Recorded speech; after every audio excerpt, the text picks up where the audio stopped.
so in love with you. Hey everybody, it's Annette from Behind the Veil. Hey, how are you? I thought that I would do a quick video for all of the ladies out there. Earl did a quick tip for a quick trip. Or actually it was a quick trip for a quick tip for the men, and he did one on listening. So I am doing a quickie for my ladies, and I don't have a quirky title for the ladies, but I just wanted to have a little combo for the ladies real quick. And what I wanted to talk about is our desire to give our power over to men. And we actually did something, I think um, I think we did something about, or we are going to do something about whether a woman wants to give her power over to a man and whether a man wants to lead a woman. And so you're saying, well, what about her power over to a woman or what have you? But I wanted to talk to you a little bit about what that means. We grew up, a lot of us grew up with single moms. I did not, but I understand a lot of my, friends, and then a lot of the children, my children's age, the millennials, they're growing up with in single parent homes, mom led, and there's nothing wrong with that. But what has happened is moms have taught us ladies that, we don't need a man. We're strong enough to do it. We can handle it. We can make it. We can do all things, and we are great, and all of this stuff. And what we've done is we've grown up, where we can make a dollar holler, we can make 2 cents into 50. We can feed our kids and the neighbors' kids if needed. We've become successful on our jobs. Those of us who have gone to great lengths to become successful, we have done it all. And I congratulate those of us who have been successful. I am one of them. When Earl and I got married, in my brain, and actually my father put this in my brain, he would say, you get out there and you become something great. You get out there and you bust your butt in your job, and you get with the right people, and you get your name in their mouths. And he gave me some tips that really worked in the workplace. He would tell me they don't talk about who to put in the in these new positions in the boardroom. They talk about it at the bar. So get in the right person's mouth, and all of these things. And what they didn't teach, or what they didn't say, was about being a wife or being in a relationship. They didn't talk to me about, and what I'm not hearing other women learn about, how to be all that you are, but do so in a relationship. And so what we've done is we've grown up into these relationships.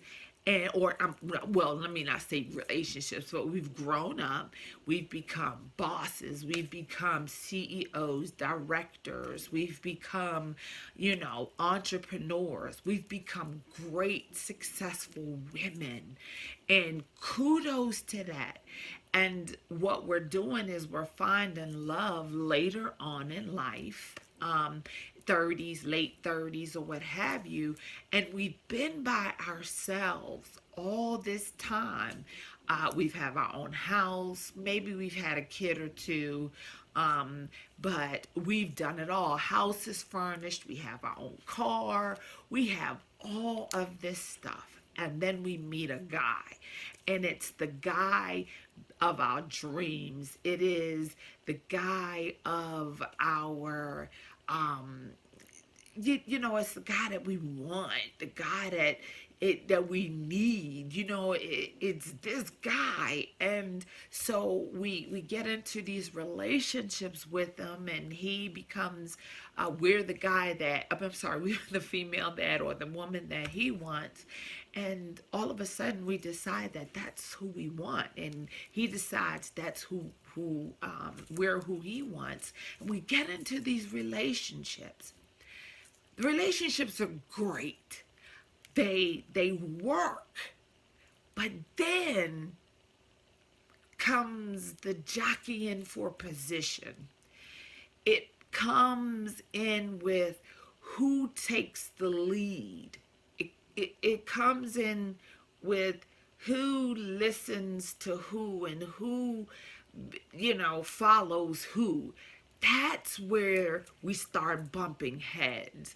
And we as women have done it all by ourselves all this time.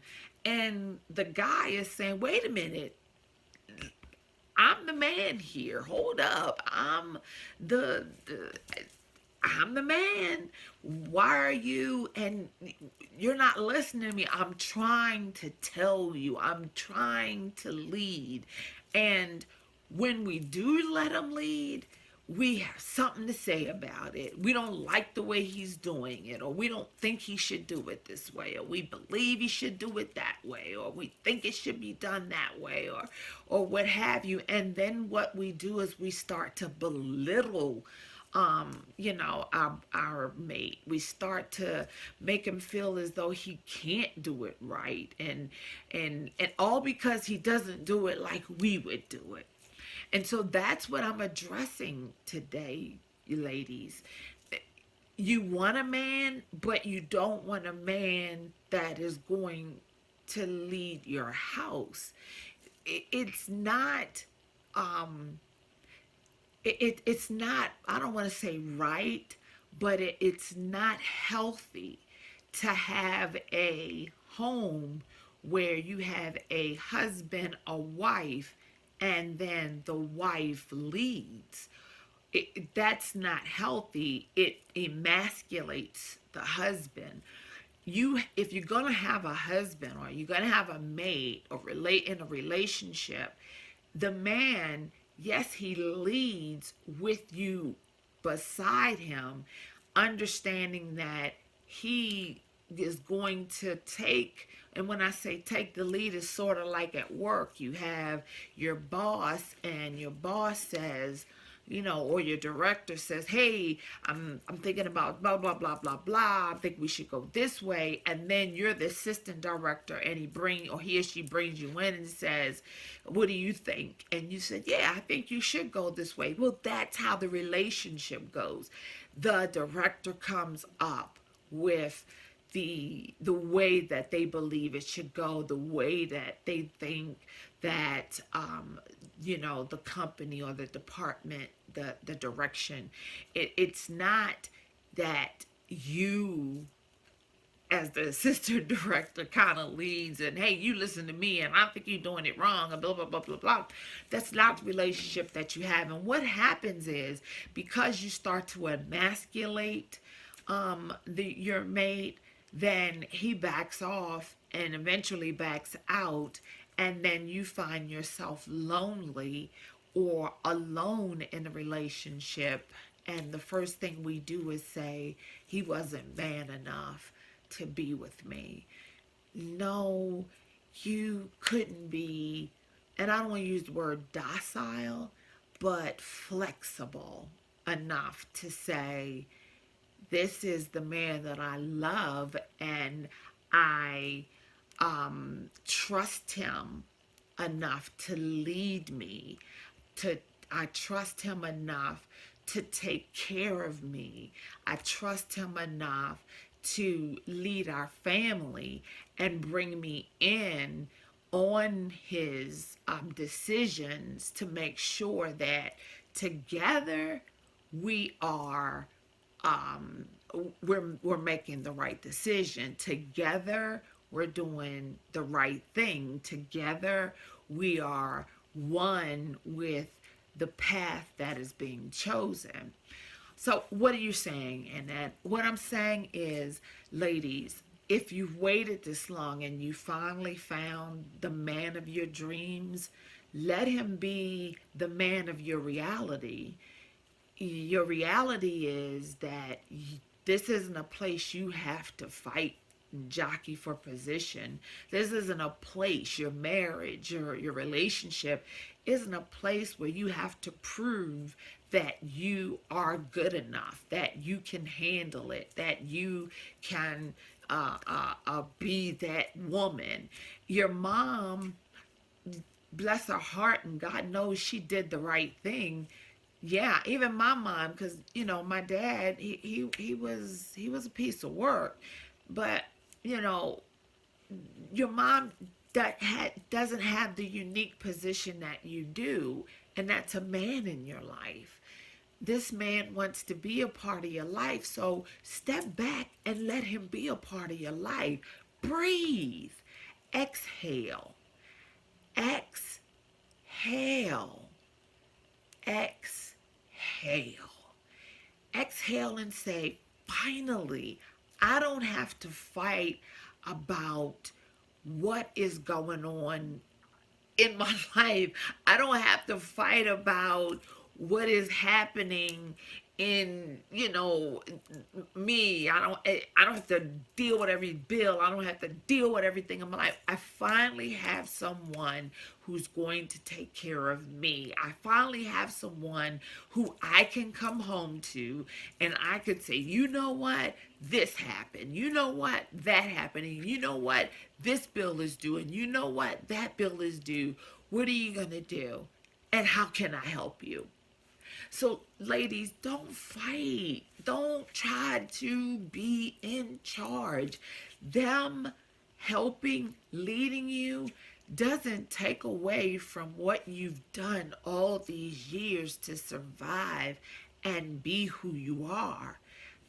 Hang a medal. I give you a medal because, doggone, you are it. But when God blesses you with someone, it's time to exhale. Let him be what he wants to be. And where he falls short, that's when you pull in. But let me say this. If he falls short, don't get on him or don't get after him for the places he falls short. Silently fill in and help him to become what you need him to become in those places where he falls short. We're too easy to tell a man that he's not it and he's not this and he's not that.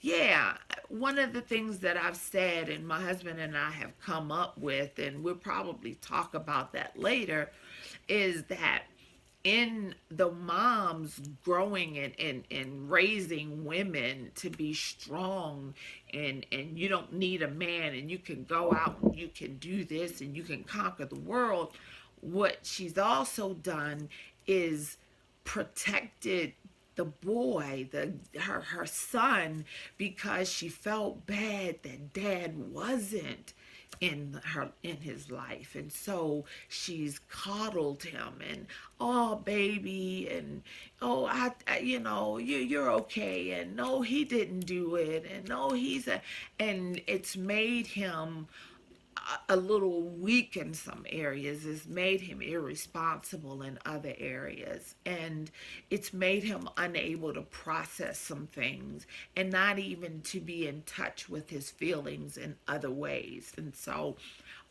that's a real big problem. And like I said, that this is not for every case. This is not for every woman, not for every man. This is just in general of what we see. And so we want to be able to take those instances as they come. But in that you find a man like that and he's still your soulmate, just fill in the blanks. Both of you complement each other. There's a statement that I'm going to leave with you, and that is, you can never, let me change that. never pull a man, never, ever, ever pull him. So, change it around. You can push a man, push him. You can stand beside him and hold him up, but never, ever pull him. You know why? Because you're pulling him in the way that you want him to go. And that way may not be the way that he's destined. Think about that. So, my ladies, please give over your power, but to the right one. Not just to anybody, to where you say, finally, I have a man. Only to your soulmate. And that's going to be our next posting. What is your soulmate? That's a very general word, but we're going to define it in our next post. I hope that you have learned something from us. Please, please be sure to look at our other videos that we have posted here on YouTube. Most of all, follow us. If you like this video, make sure that you hit the like button. Make sure that you subscribe to our channel. You'll find us on Instagram and Facebook at Behind the Vow. And we also have our webpage where we do blogs. Probably once every 2 weeks, you'll find a blog there, and feel free to comment on our blogs. But most of all, comment here. Leave a comment. Be nice, please. Just if you and if it's something you disagree with or what have you, by all means, email me.